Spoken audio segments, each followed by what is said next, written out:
Then next example, next in text question देखते हैं क्या बोल रहे हैं नेक्स्ट इन टेक्स्ट क्वेश्चन में। इस वाले क्वेश्चन में मैं तुक्का लगा के देख सकती हूँ। हाँ बोलो। इसने बोला है कि क्या हम कॉपर सल्फेट को जिंक के पॉट में मतलब स्टोर कर सकते हैं? तो नहीं कर सकते, लेकिन हम जो जिंक जो कॉपर सल्फेट है और जो जिंक है, जिंक को कॉपर सल्फेट में स्टोर कर सकते हैं, लेकिन कॉपर को जिंक में नहीं कर सकते। हाँ, ये तो हमने 10th में एक क्वेश्चन भी देखा था।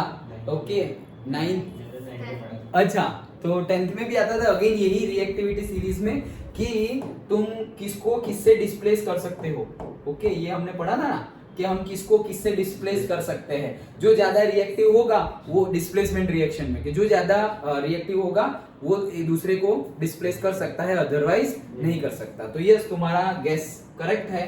तो वैसे ही हम करेंगे। क्या पूछ रहे हैं, can you store copper sulphate solution in a zinc pot. कि भाई जिंक का पॉट है, ओके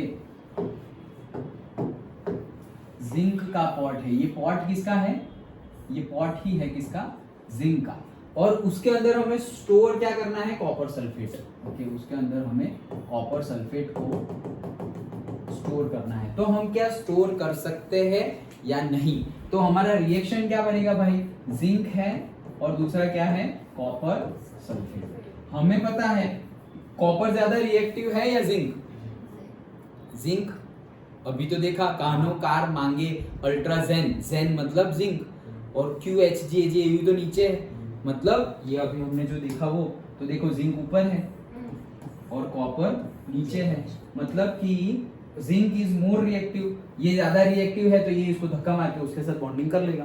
ओके डिस्प्लेसमेंट रिएक्शन जो 10th में देखी थी, तो यहाँ पर क्या हो जाएगा ZnSO4 प्लस C, ये रिएक्शन हो जाएगी, करेक्ट। ओके सो अगर हमने जिंक के पॉट में कॉपर सल्फेट डाला, स्टोर किया, तो रिएक्शन हो जाएगी और वो बन जाएगा क्या, जो पॉट था वो पॉट खुद ही जिंक सल्फेट बन जाएगा और थोड़ा बहुत कॉपर। तो मतलब ऐसा हुआ कि पॉट ने वो जो अंदर तुमने डाला हुआ है वो खा गया, वैसा ही हुआ ना मीनिंग। तो क्योंकि जिंक का पॉट है उसके अंदर तुमने कॉपर सल्फेट स्टोर किया है, तो धीरे धीरे धीरे धीरे वो क्या करेगा, जिंक वो खा जाएगा, खा जाएगा मतलब वो खुद उसके साथ रिएक्शन कर रहा है, किसके साथ, SO4 के साथ। तो जिंक ZnSO4 जिंक सल्फेट बन जाएगा और थोड़े बहुत कॉपर के जो क्रिस्टल है वो वहां पर मिल जाएंगे, तो तुम्हारा पॉट ही चला जाएगा, मतलब जस्ट लाइक मेल्ट हो जाएगा, ऐसा हम बोल सकते हैं। ओके सो हम स्टोर कर सकते नहीं है। तो ये तो एक बात हुई। ओके इफ इट मतलब तुम क्वेश्चन आंसर में क्या लिखोगे, we can not store copper sulphate solution in the zinc pot because zinc is more reactive than the copper, therefore it will react with the copper sulphate and make zinc sulphate solution. Okay so वो zinc sulphate solution बना देगा तो तुम्हारा pot रहा ही नहीं, फिर वो तो जिंक सल्फेट बन गया है, जिंक तो रहा ही नहीं। जिंक कहाँ है प्रोडक्ट में, देखो जिंक तो रहा ही नहीं, वो तो जिंक सल्फेट का सॉल्यूशन बन गया है। सॉल्यूशन बन गया तो वो तो सब नीचे निकल जाएगा। ओके पॉट क्या हो जाएगा, होल हो जाएगा, और सपोज सब कुछ नीचे आ गया। ओके सो नहीं कर सकते, ऐसे एक सेंटेंस ये लिख सकते हो। दूसरा हम ये लिख सकते हैं, ये मोर रिएक्टिव वाला वो लिख सकते हो। दूसरा अगर तुम्हें पर्टिकुलरली गिवन हो, ओके जैसे कि ये तो हमारा बेस स्टार्टिंग वाला एग्जांपल ही है, कॉपर और जिंक वाला, तो एकदम स्टार्टिंग वाला एग्जांपल कि भाई जिंक इलेक्ट्रोड, जिंक स्ट्रिप और ZnSO4 Cu एंड CuSO4, यही तो इससे तो स्टार्ट किया था हमने पूरा चैप्टर। ओके तो जिंक में से Zn+2 हो रहा है, ये 2 इलेक्ट्रॉन जा रहे हैं, यहाँ आए और 2 इलेक्ट्रॉन ले लिए Cu+2 ने, वो 2 लिए तो वो Cu चिपक गया वहां पर कैथोड के ऊपर, और वो 2 इलेक्ट्रॉन लेके वहां चिपक गया, SO4 माइनस बचा, वो सॉल्ट ब्रिज से आके यहाँ आ गया, सर्किट पूरी कंप्लीट हो गई और हमें इलेक्ट्रिसिटी मिल गई थी केमिकल रिएक्शन से। ये हमारी थियरी थी। ओके यहाँ से ही हमने चैप्टर स्टार्ट किया, तो ये तो बेसिक है हमारा। तो अगर इसके इलेक्ट्रोड पोटेंशियल, जैसे मैंने तुम्हें बताया था कि ये पूरा टेबल याद रखने की जरूरत नहीं है, लेकिन जो जो हमारे थियरी में आ रहे हैं, जो जो हमारी थियरी में आ रहे हैं उनके इलेक्ट्रोड पोटेंशियल अगर तुम याद रख लो दैट इज गुड। तो एक था 1.34 और एक था 0.76 याद हो तो। ओके हमने स्टार्टिंग में जब चैप्टर डिस्कस किया था तब हमने देखा था, तो 1.34 एंड 0.76 हमारा जिंक और कॉपर, जिंक ये रहा जिंक। ओके, ये रहा जिंक और ये रहा कॉपर, 2 इलेक्ट्रॉन वाला लेना है। तो देखो 2 इलेक्ट्रॉन वाला आ गया ना 0.34 और ये आ गया 1.34 बोला 0.34 और ये कितना आया है 0.76।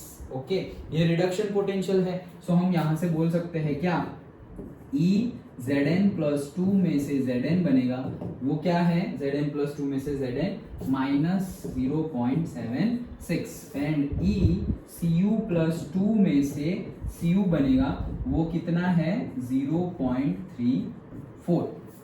डन। ओके, ये टेबल गिवन होगा तो की बात है, लेकिन मैंने जैसे बताया था कि ये तो हमारा बेस है, यहाँ से तो हमने चैप्टर स्टार्ट किया, तो ये 2 वैल्यू तो तुम याद रख लो। ओके, एक एग्जांपल में भी मैंने तुम्हें ये चीज बताई थी।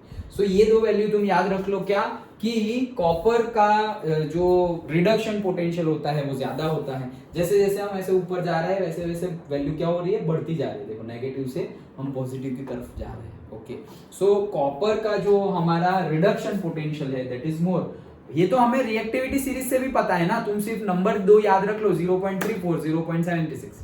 ओके, अब ये हमने रिएक्टिविटी सीरीज याद रखी, उससे भी तुम्हें पता है जिंक का ऑक्सीडेशन ज्यादा होगा, जल्दी होगा compare to the copper. Oxidation, हाँ 2 इलेक्ट्रॉन लूज करने की बात है, तो जिंक का ऑक्सीडेशन क्या होगा, जल्दी होगा, मतलब उसका ऑक्सीडेशन पोटेंशियल क्या होगा, ज्यादा होगा। जिसका ज्यादा होगा उसी का पहले ऑक्सीडेशन होगा, तो ऑक्सीडेशन ज्यादा होगा। अब ये रिडक्शन पोटेंशियल है तो ऑक्सीडेशन पोटेंशियल ये हो जाएगा, सिर्फ साइन चेंज। ओके, अब ये कौन सा बड़ा है, ये बड़ा है, ये कौन है, जिंक, तो बात सही है। डन। तो तुम्हें सिर्फ 2 वैल्यू भी पता हो 0.76 एंड 0.34, प्लस माइनस भी छोड़ दो। ओके, लेकिन तुम्हें पता है एक प्लस है और एक माइनस है, तो तुम्हें पता चल जाएगा 0.76 एंड 0.34। तो तुम देखोगे कि ऑक्सीडेशन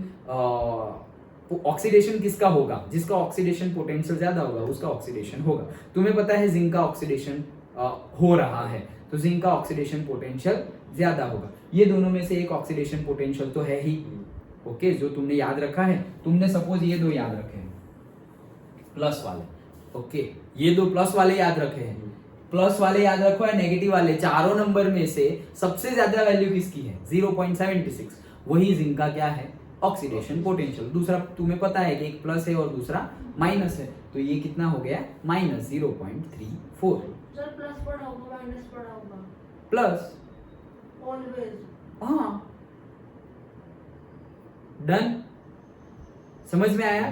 तो ये वैल्यू तुम याद रखो, ये तो समझ में आ गया, और टेबल गिवन हो तो कोई प्रॉब्लम नहीं है, यहाँ से डायरेक्ट देख लो। डन। तो ये तो हमारी वैल्यू गिवन थी, ये किसकी वैल्यू है, ऑक्सीडेशन पोटेंशियल की वैल्यू है। These are the oxidation potentials, और ये जो गिवन है वो क्या है, रिडक्शन पोटेंशियल। अब हम यहाँ पर क्या कर रहे हैं, देखो जिंक कन्वर्ट हो रहा है Zn+2 में, मतलब ऑक्सीडेशन हो रहा है। ओके, तो यहाँ पे ऑक्सीडेशन हो रहा है, तो यहाँ पर अगर हम ई सेल की वैल्यू फाइंड करें, यहाँ पर अगर हम ई सेल की वैल्यू फाइंड करें, सपोज पहले हम लिखते हैं किसका, से कैथोड का लिखते हैं। कैथोड पे कौन था, कॉपर। ओके, तो अभी हम रिडक्शन पोटेंशियल की बात कर रहे हैं। ओके, रिडक्शन पोटेंशियल तो दोनों के रिडक्शन पोटेंशियल, ऑक्सीडेशन पोटेंशियल तो दोनों के ऑक्सीडेशन पोटेंशियल। तो कैथोड की बात करें तो वहां कॉपर था, तो वो कौन है 0.34 माइनस यहाँ पर कितना हो जाएगा, इसका भी रिडक्शन पोटेंशियल -0.76, तो कितना हो गया, ये 0.1111 हो गया। ओके, सॉरी 11 का 1.11, करेक्ट। ओके, 1.1 हो गया। डन। ये 1.1 क्या आ गया, वोल्ट। डन। ये positive value I, that means ये रिएक्शन होगी, और ये रिएक्शन होगी तो जिंक चला जाएगा। ये पॉजिटिव। देखो क्या हुआ, ई सेल हमने फाइंड किया, तो ई सेल का फॉर्मूला हमने क्या लिया, सपोज जो कैथोड पे है, ओके, कैथोड पे जो हमारा रिएक्शन हो रहा है उसका, और जो एनोड पे हमारा है उसका रिडक्शन, अगर तुम ले रहे हो तो दोनों के रिडक्शन पोटेंशियल लो, मतलब ये वाले, और अगर तुम यहां ले रहे हो ऑक्सीडेशन पोटेंशियल तो दोनों के ऑक्सीडेशन पोटेंशियल लो। अभी हम रिडक्शन पोटेंशियल की बात कर रहे हैं, तो कैथोड पर क्या था 0.34, एनोड पे क्या था -0.76, वो वैल्यू पुट की, ये माइनस माइनस प्लस हो गया, तो 0. ये बीच में क्या हो गया, प्लस हो गया, तो आंसर क्या आएगा 0.34 प्लस 0.76, ये दोनों का प्लस करेंगे, so you will get 1.1 volt. Done. और ये value positive I, that means what कि यहाँ पर रिएक्शन होगी, और रिएक्शन हुई तो जिंक चला गया तुम्हारा। Done. Okay, again oxidation potential की बात करें, अगर ढूंढना नहीं है यहाँ से तुम्हारा न्यूमेरिकल कंप्लीट, लेकिन अगर ऑक्सीडेशन पोटेंशियल तुम लिखने की ट्राई करोगे तो कैथोड पे कौन है, कॉपर, तो उसका कितना है -0.34 माइनस, अब यहाँ पर कौन है तो -0.76, तो यहाँ पर कितना आ जाएगा -1.1। तो ये ई सेल तुम्हारा कौन सा है, ऑक्सीडेशन वाला ई सेल है। ओके, और ये ई सेल कौन सा है, रिडक्शन वाला ई सेल है। डन।